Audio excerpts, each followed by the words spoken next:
Shalom, saudaraku yang kekasih. Kita kembali kepada sesi yang kedua daripada kemakmuran dan keberhasilan.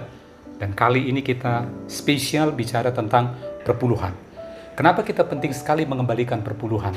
Saudaraku yang kekasih, ada banyak sekali orang memberikan perpuluhan atau mengembalikan perpuluhan karena takut dia akan kena kutuk oleh Tuhan kalau dia nggak mengembalikan. Jadi orang mengembalikannya dengan perasaan takut kena kutuk kalau dia tidak mengembalikannya. Saudaraku yang kekasih dalam Tuhan, kalau dalam perjanjian lama benar kita akan melihat ada belalang ini ketiga kali kita tidak mengembalikan perpuluhan. Tetapi dalam perjanjian baru Anda perlu melihat kronologisnya. Setelah perjanjian baru Yesus mati di kayu, setelah perjanjian lama Yesus mati di kayu salib. Dan saudaraku, dia menanggung semua kutuk yang harusnya tertimpa atas kita di kayu salib. Dia sudah tanggung semua kutuk-kutuk kita, dia telah selesaikan. Dan kemudian dia berikan kepada kita berkat.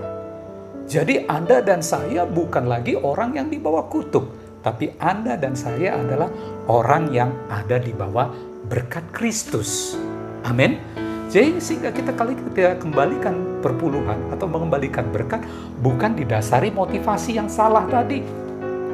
Ada juga orang berkata demikian, saudaraku, kalau kita mengembalikan perpuluhan, maka Allah akan mengembalikannya lagi berlebih.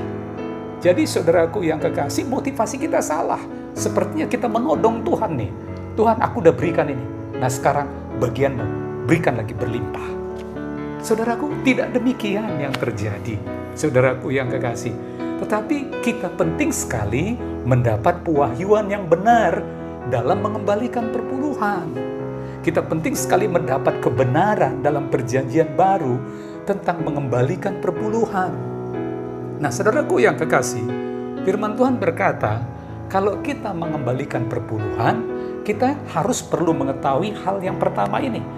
Bukan supaya kita diberkati oleh Tuhan, tetapi kita mengembalikan perpuluhan karena kita percaya kalau kita adalah orang yang telah diberkati oleh Tuhan. Apa buktinya kalau kita telah diberkati Tuhan? Di sesi yang pertama saya sudah ceritakan, Yesus telah tinggal dalam diri kita. Itu adalah tanda bahwa kita adalah orang diberkati. Itu adalah tanda bahwa kita adalah orang yang makmur, orang yang berhasil. Karena Yesus tinggal dalam diri kita, segala harta nggak bisa menjadikan itu bisa terjadi. Segala kedudukan nggak berkuasa untuk menjadikan itu terjadi. Yesus tinggal dalam diri kita, oleh karena anugerahnya dilimpahkan bagi kita. Jadi kita adalah orang yang diberkati. Jadi kebenaran yang pertama, kewahyuan yang pertama penting sekali kita menyadari. Kita mengembalikan perpuluhan karena kita telah diberkati. Amin. Kalau Anda memperhatikan firman Tuhan ketiga kali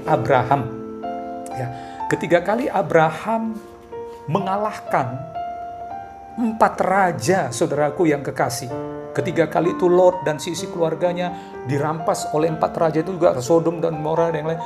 Raja Sodom juga diambil, kemudian termasuk Lot di dalamnya, kemudian diambil oleh 4 raja demikian. Abraham mempunyai 318 orang yang bekerja di rumahnya. Dengan 318 orang tuh Abraham mengejar 4 raja-raja dan pasukannya dan mengalahkan mereka. Saudaraku, mengalahkan mereka. Dan kemudian saudaraku, setelah mengalahkan mereka, saudaraku, firman Tuhan berkata Abraham kembali, dan kemudian kitab Kejadian pasal 14 ayat 18 sampai 20 ini diceritakan demikian. Melkisedek Raja Salem membawa roti dan anggur, ia seorang imam Allah yang maha tinggi. Lalu ia memberkati Abraham, katanya, diberkatilah kiranya Abraham oleh Allah yang maha tinggi dan pencipta langit dan bumi. Dan terpujilah Allah yang maha tinggi yang telah menyerahkan musuhmu ke dalam tanganmu. Lalu Abraham memberikan kepadanya 1/10 dari semuanya. Kalau Anda memperhatikan firman Tuhan ini, mana lebih dulu terjadi? Abraham kali itu mengembalikan atau memberikan perpuluhannya, kemudian diberkati, atau Melkisedek terlebih dahulu memberkati dia, baru Abraham mengembalikan perpuluhan. Coba Anda renungkan sebentar, baca sebentar ayat itu. Ternyata Melkisedek terlebih dahulu memberkati Abraham. Abraham menerima berkat itu dan dia mengembalikan perpuluhan kepada Melkisedek. Jadi saudaraku yang kekasih, kita perlu mempercayai kita mengembalikan perpuluhan karena kita tahu kita adalah orang yang diberkati oleh Tuhan. Jadi ukurannya jangan rekening kita, ukurannya jangan kedudukan kita. Oh, kalau dia sih pantas memberikan perpuluhan. Tapi kalau saya punya banyak kebutuhan ini. No, saudaraku. Percayalah kalau kita adalah orang yang diberkati. Sehingga mindset kita, rasa percaya kita tahu, aku ini orang diberkati Tuhan. Sehingga kita sukacita untuk mengembalikan perpuluhan itu. Yang kedua, saudaraku, kenapa kita penting sekali mengembalikan perpuluhan?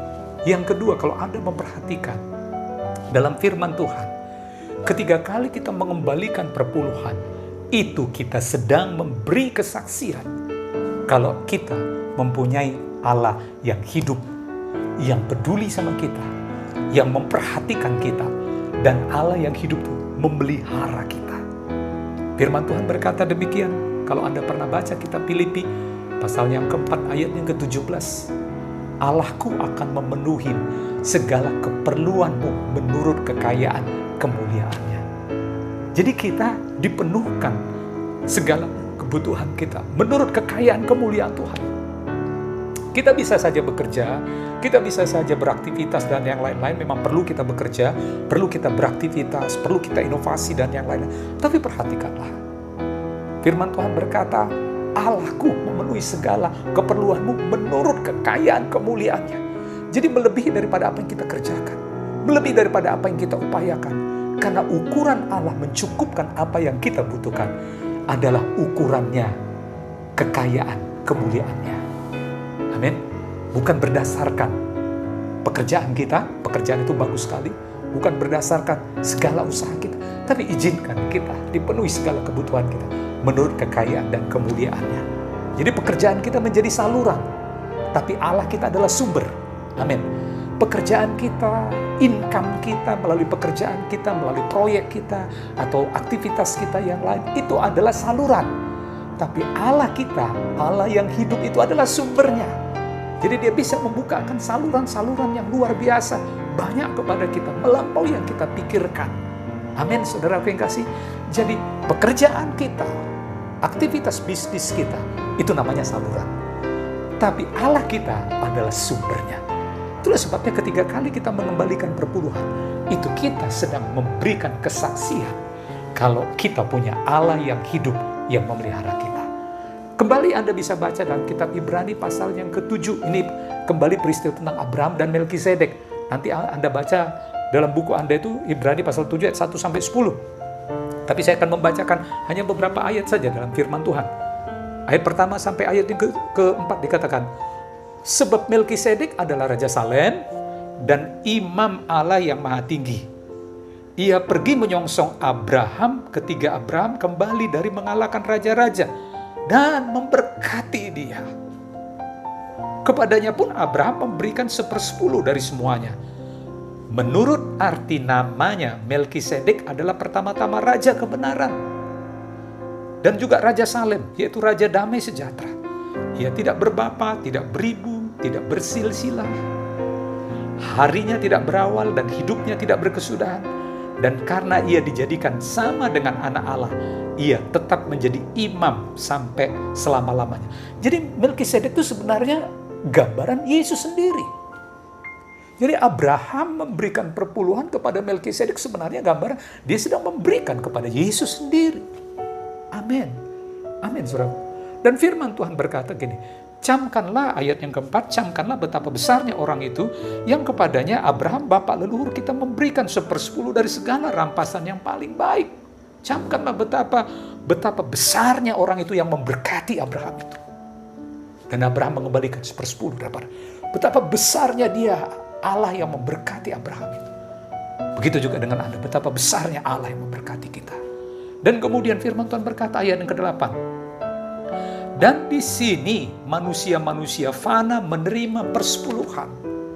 Maksudnya di sini di mana? Di bumi, saudaraku. Di sini manusia-manusia fana menerima persepuluhan. Gereja lokal Anda, ya, gereja lokal Anda mengelola perpuluhan itu, saudaraku, firman Tuhan berkata, di sini manusia-manusia panah menerima perpuluhan itu. Dan di sana iya. Firman Tuhan berkata gitu, saudara. Jadi ketika kali kita membawa perpuluhan kita kepada gereja lokal, firman Tuhan berkata, di sana ia juga menerima. Amin. Wow, luar biasa banget. Dan firman Tuhan berkata, yang tentang dia diberi kesaksian bahwa ia hidup. Jadi kita memberikan kesaksian, adik garis bawain, bahwa ia hidup. Jadi kita sedang memberikan kesaksian kalau kita punya Allah yang hidup, yang memelihara kita, yang mencukupkan segala yang kita butuhkan, keluarga kita, suami, istri, anak-anak kita, semua kebutuhan kita, saudaraku yang kekasih, dia cukupkan, dia yang memelihara kita. Itulah bukti bahwa kita mengembalikan perpuluhan, kita sedang memberi kesaksian. Aku hidup bukan karena uang yang aku pegang ini, tapi aku hidup oleh karena Bapakku yang memelihara aku, Allahku yang memelihara aku. Betapa hebatnya waktu saat kita memberikan diri kita dipelihara Tuhan dalam finansial kita. Amin. Saudaraku yang kekasih. Nah, saudaraku, hal yang berikutnya, kenapa kita penting sekali memberikan perpuluhan? Karena kita tahu, kita di bumi ini ada pada sistem dunia yang sudah ada di bawah kutuk. Sistem dunia. Tapi kita menerima sistem kerajaan surga. Amin. Sistem dunia yang ada di bawah kutuk ini, saudaraku. Kalau Anda pelajarin kembali, sistem dunia ini selalu bicara aku. Tetapi sistem kerajaan Allah bicara tentang dia. Dia sumber bagi kita. Dia segala-galanya bagi kita. Dia Allah yang memelihara kita. Nah, perhatikan tentang hal ini. Firman Tuhan berkata begini, kalau kita mengembalikan perpuluhan, sebenarnya kita sedang menguduskan segalanya, semua income kita. Semua yang kita peroleh kita kuduskan dengan mengembalikan perpuluhan itu. Firman Tuhan berkata begini, kitab Roma pasal yang ke-11, ayat yang ke-16. Jika roti sulung adalah kudus, maka seluruh adonan juga kudus. Amin. Jadi saudaraku, kalau yang sulung itu kudus, maka semuanya menjadi kudus. Itulah sebabnya Yesus kita sebut menjadi saudara sulung kita. Karena seperti dia, demikian kita. Dia kudus, maka kekudusan dia menjadi bagian dalam diri kita. Amin. Nah, sekarang dalam persembahan, waktu saat kita mengembalikan perpuluhan kita, sama saja prinsipnya, kita membawa perpuluhan kita kepada Tuhan, itu menguduskan 90% yang lain. Apa arti kata dikuduskan? Dikuduskan itu artinya dipisahkan. Kita dipisahkan daripada sistem dunia ini. Keuangan kita dipisahkan daripada sistem dunia ini. Sistem dunia kalau kita serahkan keuangan kita kepada sistem dunia ini, terus akan berputar begitu. Tapi kalau kita bawa keuangan kita dengan sistem kerajaan surga, dari mana kita berada, maka yang berlaku terjadi dalamnya adalah sistem kerajaan surga. Artinya kita tahu dia yang supply kita, supply daripada Tuhan terus-menerus di tengah-tengah kita, dikuduskan yang 90%, sehingga 90% ini menjadi kelimpahan, menjadi tak habis-habisnya di tengah-tengah kita. Amin, saudaraku, Anda percayakan hal itu? Firman Tuhan berkata seperti itu. Jadi arti kata dikuduskan adalah kita dipisahkan, keuangan kita dipisahkan. Jadi 90% yang lain ada dalam tangan Tuhan, di mana si jahat tidak mampu untuk mengambil bagian dalamnya. Hal yang jahat tidak mampu mengambil bagian dalamnya, tapi justru ini menjadi sesuatu hal yang luar biasa, menjadi sesuatu yang dipelihara dengan luar biasa, karena semuanya ada dalam tangan Tuhan. Anda ingat ketika kali 5 roti dan 2 ikan ada dalam tangan Tuhan, apa yang terjadi? Berkelimpahan, mereka makan sampai kenyang dan sisa 12 bakul. Karena ada dalam tangan Tuhan, dipisahkan dia demikian. Biarkan saudaraku yang kekasih, kebenaran ini nyata di tengah-tengah kita, saudaraku. Allah, saya percaya sekali tentang keuangan, Allah juga banyak sekali bicara kepada kita. Jangan kita antipati ketika kali ada orang bicara tentang perpuluhan, walaupun banyak sekali pro dan kontra bicara tentang perpuluhan sana, tapi ambil kebenaran firman Tuhan. Kebenaran firman Tuhan, dalam firman Tuhan mencatat ada 2.300 ayat bicara tentang keuangan. Kenapa? Allah peduli sekali. Dan kemudian firman Tuhan berkata, bagaimana mungkin kamu menghambakan diri kepada dua tuan? Kalau kamu tidak menghambakan diri kepada Tuhan, maka kamu akan menghambakan diri kepada Mammon. Tapi barang siapa setia dalam perkara yang kecil, aku akan mempercayakannya kepada perkara-perkara yang besar. Jadi uang itu adalah hal yang kecil. Amin, saudaraku yang kasih. Dia itu adalah hamba yang baik, tapi jangan jadikan dia tuan bagi kita. Jangan jadikan uang itu menjadi pengendali hidup kita, pengatur hidup kita. Firman Tuhan berkata, cinta akan uang adalah akar daripada segala kejahatan. Mulai orang perceraian, mulai orang bercekcok, mulai orang berselisih, saudara, macam-macam, saudaraku. Semua akar-akar kejahatan muncul di dalam. Tetapi kita yang percaya kepada Tuhan, kita percaya kita kelolanya seperti bagaimana sistem surga menyatakannya. Maka sistem surga ini tidak akan tergoncangkan. Kamu menerima kerajaan yang tidak tergoncangkan, firman Tuhan berkata. Amin, saudaraku. Biar kita terima berkat-berkat Tuhan dan berjalan dalam wahyuan yang Tuhan berikan di tengah-tengah kita. Tuhan Yesus memberkati. Mari renungkan tentang apa-apa yang Anda dapat dalam buku ini. Saudaraku bisa share satu dengan yang lain, poin-poin apa, dan di belakangnya ada ayat-ayat firman Tuhan, ada ayat-ayat kunci. Anda bisa mempelajarinya, bisa merenungkannya, menghafalkannya, mulai Haga, mulai merenungkannya berkali-kali. Tuhan Yesus memberkati. Kita adalah orang-orang yang diberkati, kita adalah orang-orang yang berhasil oleh karena Kristus yang telah tinggal di tengah-tengah kita. Haleluya. Amin.